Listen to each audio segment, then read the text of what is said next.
good. Okay, I like to sample out different calorie calculators because they all have a little different features. I haven't found my very, very favorite one, but this is the one we're going to start with, and it's called Damn Ripped. Sorry, sounds a little rude, but I will put the link to this hi, Kathy. Sorry about that. This is the one I seem to go back to over and over. Okay, so it's called damnripped.com. And then up here, I want to show you they have different calculators right here. So they've got a keto calculator, PCOS, that's polycystic ovarian syndrome. Whoops, went away. Total daily energy expenditure calculator, that's TDEE. They have a macro calculator, which means, how to determine your carbs, proteins, and fats. Why does it keep disappearing? A body fat calculator, fat loss calculator, that's the one I'm using now.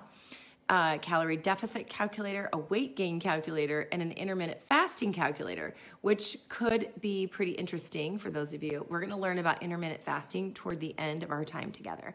Okay, so I'm using the fat loss calculator. Okay, we're going to scroll down a little bit here. So basal metabolic rate is how many calories it costs just to be you sitting around for the day.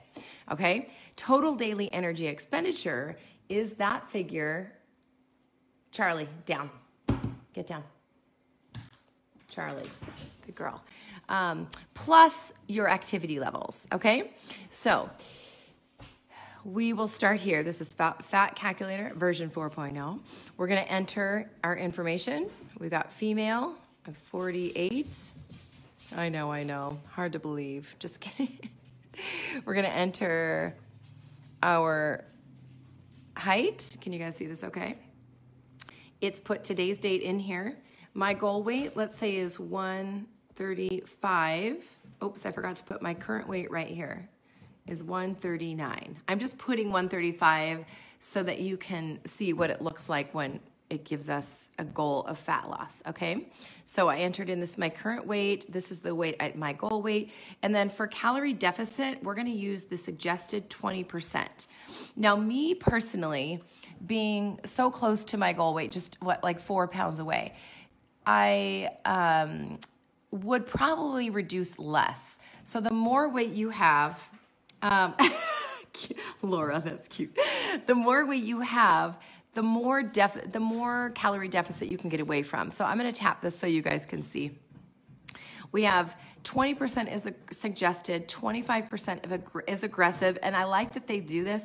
30% is reckless, too much, okay? So I might actually choose to do custom for myself and put a percentage of like 10%, just because I'm close to my goal weight, and if I reduce too much, my body's going to be like, whoa, girl, you're fine. Don't freak out on us, okay? So that's what I would do. If that's you, you can choose custom, and then, then I might drop it down to 10% or 15%. But most of you guys may be okay with just that 20%, okay? And here's the thing. If you get a figure and you are eating like that, and you're just like, gosh, I'm starving all the time, then reduce the amount that you're reducing it by, if that makes sense. Just we're going to come down here. You're going to use total body weight formula. The other option is lean mass formula, but you have to know your body fat percentage to do that. If you know what your body fat percentage is, I would suggest you do this. It's going to be even more accurate, okay? But for the most of us, we're going to do total body weight formula, okay? Scrolling up. Here's your activity factor. This is how it knows how many more calories you'll need based on your activity. So our options are sedentary desk job, light activity climbing stairs, moderately active salesman, very active carpenter. Now, of course, you don't have to be a carpenter, but if your job is very active, such as a carpenter, you might do that. Extremely active is a soldier, a firefighter, maybe not a cop all the time, but okay. So I like to choose moderately active, even though I'm probably a little more on the very active side because I'm running around and lifting weights all day, things like that. I like to err to the side of caution a little bit because I'll have days that aren't as active as other days. So I personally choose moderately active for myself. Now, exercise factor. This is one thing about this particular website I don't love. I mean, they were trying to be cute, but it's hard to relate to. So none is couch potato. Light exercise is goofing around. Moderate exercise is occasional gossip. Difficult is zero gossip, and intense is Rocky Balboa. It's cute, but for the beginning exerciser, it doesn't really give you something to scale with. Okay, so let's say that intense is a 9 out of 10, 9 to 10 out of 10 on your scale of being able to work hard. Difficult is probably like a 7 or 8 on your scale of ability to work hard. Moderate is, we're looking at like a 5 to 6.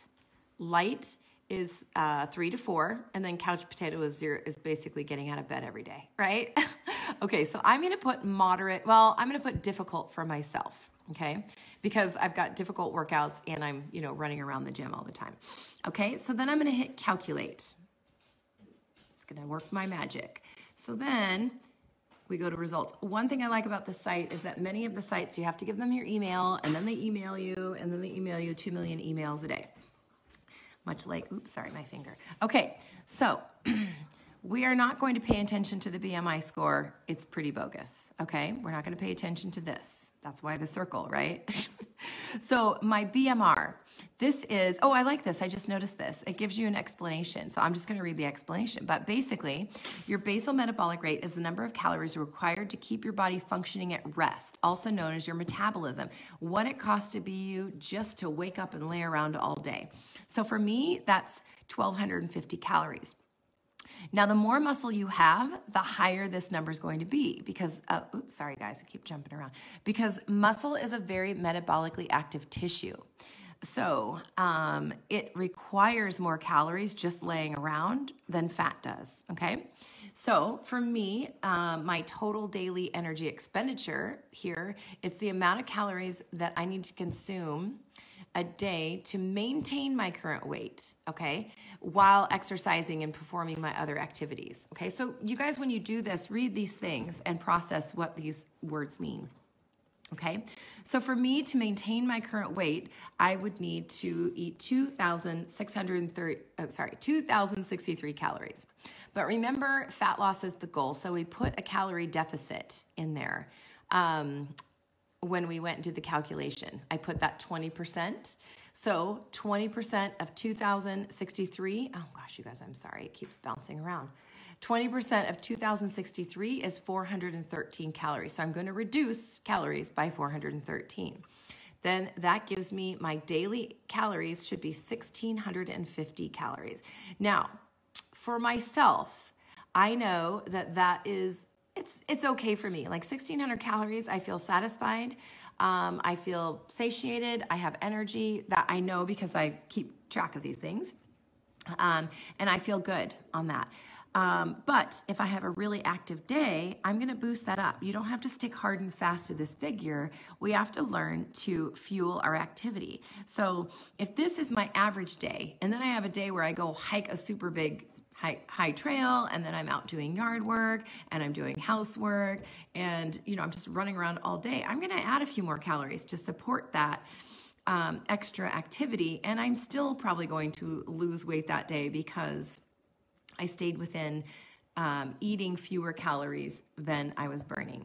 Okay, now down here on this particular calculator, it'll tell you here how many days to reach, where is it? How many days to reach your goal. I have found these to be, sometimes it's like, well, it says for me, if I reduce 413 calories a day and I eat 1,650 calories a day, it'll take me 34 days to lose 4 pounds. Sometimes that can be a little discouraging. You're like, what? And then it gives this date. It says by then you should be down to 135 pounds by October 27th. Sometimes that can seem very discouraging. So try not to get hooked on that. If you have 50 pounds to lose, it's going to take you plenty of time to do it, okay? So one thing to think about is you might want to, what I would suggest is to don't pick your long-term goal for doing this. Pick a short-term goal. If you have 50 pounds to lose, pick 25 pounds and go for that first. Then use this calculator and recalculate things because your body is going to be different then, okay? So I would start with a shorter goal, or maybe even whatever your goal is for these 6 weeks, kind of pick that. And your goal could be probably up to 12 to 15 pounds in these 6 weeks, maybe 20 if you're carrying a lot of excess weight, okay? Just to give you a frame of reference, okay? Then as I scroll down, it also has a macro calculator to help you figure out how many carbs, proteins, and fats you will want to eat, okay? So I have no idea why it keeps flipping like that. Sorry about that. I like to choose this right here, 40, 30, 30. That is a great place for people to start. It's manageable. If you go too low carb at the beginning, a lot of people really suffer, their energy crashes. So a lot of times I like to start people here and then reduce them to a little bit lower carb depending on how their body's doing. But in most cases, this ratio of 40% carbohydrates, 30% protein, and 30% fat works really well. Okay, great starting point. So by clicking that, it just calculated for me. I just changed it. Recommended there. How many carbs, proteins, and fats I might need to eat every day. Now, if at this point you're just like, what is all this? Don't worry about it. Just focus on, I don't know why it keeps doing that. Just focus on the calories for now, and then we can factor this in later. But if you are more an advanced user and you've already kind of determined calories and you want to start digging into ratios of what we call macros, macros are your carbs, proteins, and fats.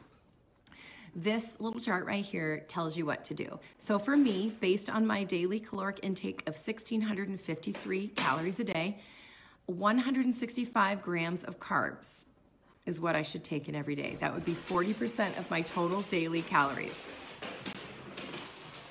Sorry about that. Dog's taking herself on a walk. Protein, I should eat 124 grams. Now, in my last video, I told you guys that most women, your eyes are probably popping out of your head right now because most women eat way less than this. I see a lot of women eat like 50, 60 grams of protein a day. It's not enough for most women, okay? Proteins offer our body, that's how we build hair, how we build bone, skin, muscle, all these things. We need these proteins, okay? So I would eat 124 grams a day. That sounds like an awful lot, but that is, let's say I'm eating 4 meals in a day, it's about 30 grams a meal, okay, just to break it down. I like to do that, then break this down per meal, so I have kind of an idea of what I'm looking at for each meal.